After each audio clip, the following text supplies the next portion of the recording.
안녕하십니까? 오늘은 주식시장에서 한 발짝 물러나서 한국과 일본의 소득 이야기를 좀 해보고자 합니다. 인터넷상에서 요 몇 년 동안 보이는 글 중 하나인데요. 일본 사람들의 생활 수준이 우리나라보다 못한 것 같다. 어째서 이러한 이야기가 나오는지, 그리고 유의미한 통계 수치 같은 것으로 증명할 수 있는 이야기인지 한번 살펴보고자 오늘 영상을 제작하게 되었습니다. 가장 많이 나오는 이야기부터 먼저 짚고 가겠습니다. PPP, 즉 구매력 반영 환율 기준으로 우리가 일본을 앞서고 있다는 이야기인데요. 이 수치에 대한 반론은 많이 나와 있습니다. 우리나라의 북한 문제나 중국의 대만 문제 같은 외적 요인으로 인해 통화가 저평가받고 있다면 상대적으로 수치가 고평가되어 나올 수 있다는 거죠. 대만의 경우 PPP 기준으로 5만 불이 넘고 싱가포르의 기준으로 10만 불이 넘어갑니다. 대만이 우리나라보다 잘 살고 싱가포르는 심지어 우리나라보다 2배 이상 잘 산다는 결과가 나오게 되는 거죠. 그럼 명목 GDP 기준으로 한번 살펴보겠습니다. IMF가 2020년 추정을 한 기준으로 일본이 4만 3천 불, 그리고 우리나라가 3만 1,200불 정도의 GDP를 보여주고 있는데요. 단순 비교상으로 일본이 우리보다 38% 정도 잘 사는 것으로 나오네요. 그렇다면 이 기준도 맞는 걸까요? 일단 일본의 경제 상황이 얼마나 심각한 수준이냐에 대해서 살펴볼 건데요. 30년 동안 평균 연봉이 7만엔 올랐습니다. 월 6천엔인데요. 쉽게 이야기해보자면 30년 동안 월급이 6만원 오른 겁니다. 그마저도 최근에 아베노믹스로 열심히 돈을 푼 결과입니다. 아까 GDP는 기업의 소득이 반영되어 있는 수치죠. 그거 말고 이 평균 임금을 가지고 한번 비교를 해보겠습니다. PPP 기준이 아닌 명목임금 기준으로 일본의 세전 평균 임금은 48,500불 정도, 우리나라의 평균 임금은 42,700불 정도입니다. 이 데이터는 2019년 데이터인데요. 그럼 여기서 세금을 떼면 어떻게 될까요?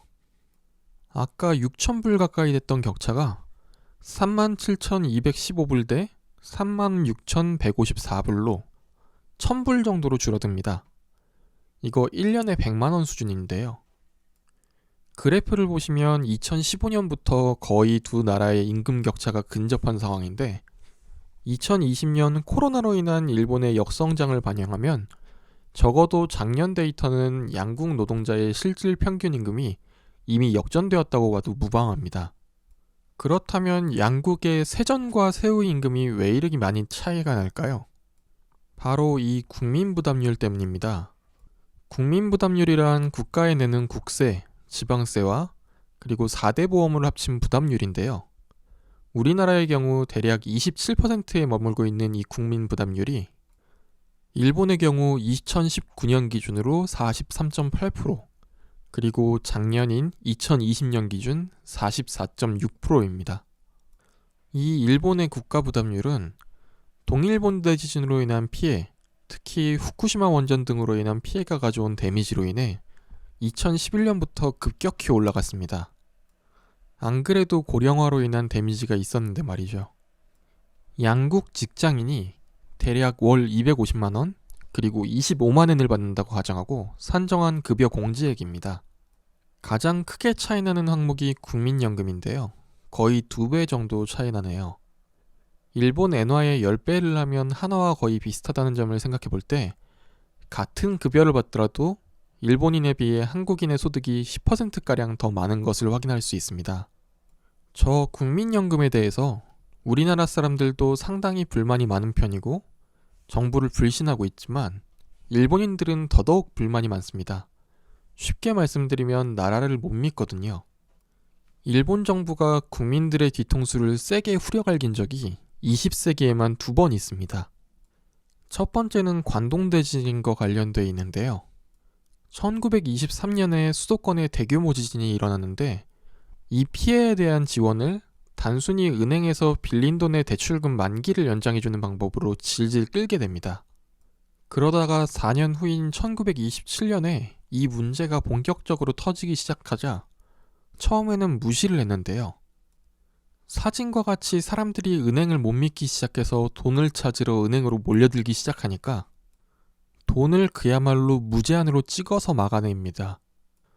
돈을 찍어내는 속도가 늦어지니까 아예 앞면만 찍자 해서 뒷면이 없는 지폐를 만들어버립니다. 믿기지 않으시겠지만 이거 실제로 돈으로 유통되었던 현금입니다.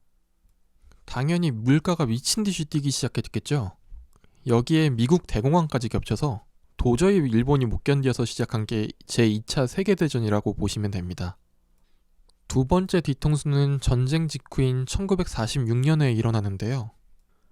가뜩이나 없는 재정에 전쟁하고 패배까지 했으니 정부에 돈이 있을 리가 없었겠죠. 여기서 돈을 또 찍어내자니 후환이 두렵고, 그래서 은행의 예금을 봉쇄시켜버립니다. 이렇게 은행에 맡긴 돈을 못 찾아가게 해버리고 그냥 이걸 세금으로 때려서 걷어버립니다.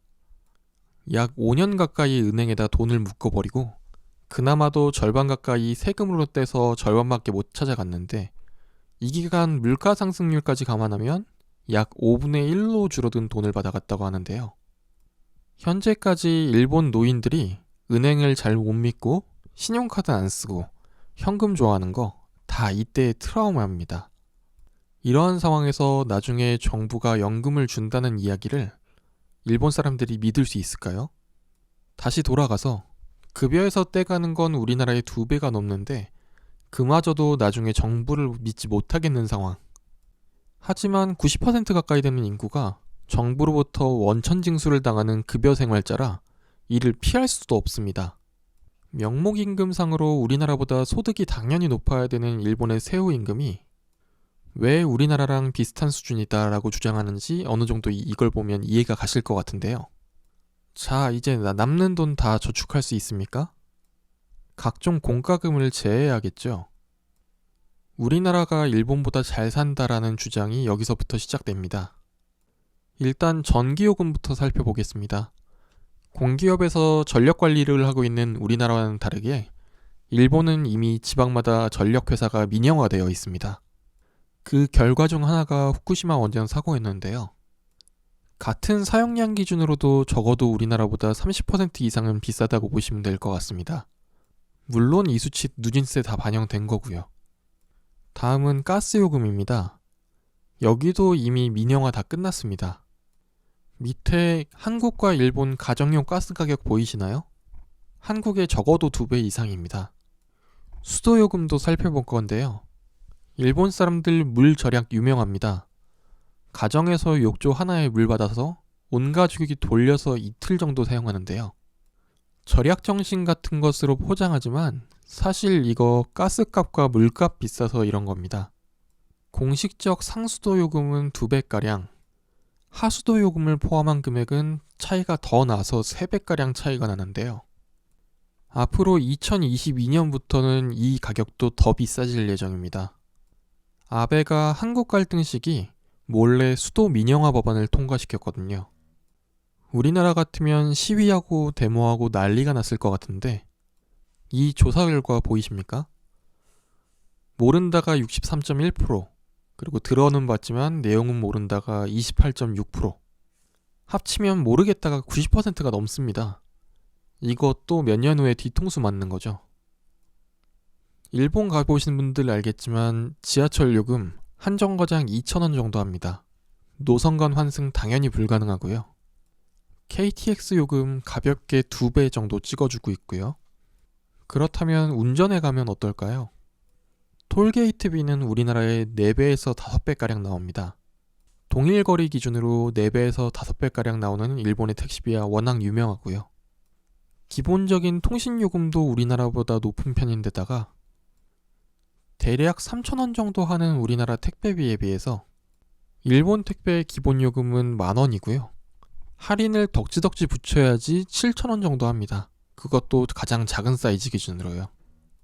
이미 2020년 기준으로 세후 임금 자체는 한국이 이미 일본을 앞질렀을 것이고, 각종 공과금, 통신요금, 교통비 등을 감안하면 중산층 1인당 가처분 소득에서는 이미 한국이 일본보다 압도적으로 앞서고 있을 것이라고 생각합니다. 이러한 가처분 소득 중의 일부가 주식시장으로 몰려들고 있다고 생각하고요. 이미 상위 계층 이하 소득 수준은 한일 간의 역전현상이 일어났다고 보시면 맞을 것 같습니다. 신기하게도 국민소득이 10,000불 정도씩 늘어날 때 그 나라 주가가 2배 정도씩 올라가는 경향이 있는데요. 미국은 어떻게 보면 꾸준히 그런 코스를 밟아가고 있고 일본은 압축해서 그 코스를 한 방에 밟아갔고요. 우리나라도 비슷한 모습을 보여주고 있습니다. 90년대에 지수 1000, 그리고 2007년에 지수 2000, 그리고 3만 달러를 안정적으로 달성한 현 시점에서의 상승이 과연 4000포인트까지 도달할지 궁금해지네요. 오늘도 영상 시청해주셔서 감사합니다. 남은 주말 즐겁게 보내시기 바랍니다. 감사합니다.